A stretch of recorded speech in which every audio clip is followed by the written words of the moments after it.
Hello everyone, in this tutorial we will learn how we can remove a large object in a picture with the use of any of the selection tool.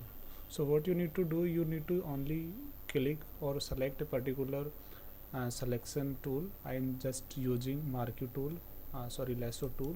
This is the lasso tool, and after select the lasso tool, what you need to do, you need to select that particular object which you want to remove from a particular picture, like that.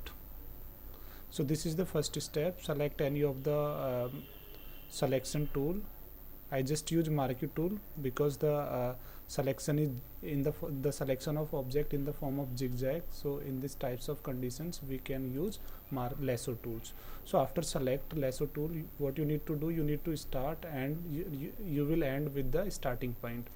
Now the second point is click on edit and then click on content aware fill option.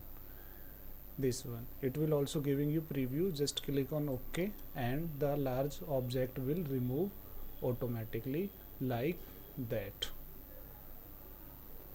And for this animated line, how you can remove, then at the end you just need to click on select, then you will click on deselect option, like that.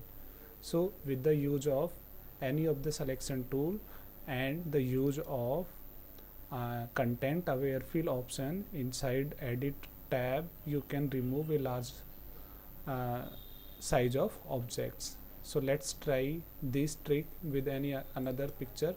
So suppose this is also a picture and we want to remove the particular bridge. So let's start. I am using lasso tool, exactly. So just move your lasso tool around the particular object which you want to remove, like that. Just end with the starting point, like that. Remove your mouse, and after that the second point is click on edit tab, then click on content aware fill option and click on OK, and this large object will remove instantly. And for this animated line, what you need to click, you need to click on select tab and then you will use on deselect option. So with the use of these two tricks, you can remove any of the large object in a picture. Thank you.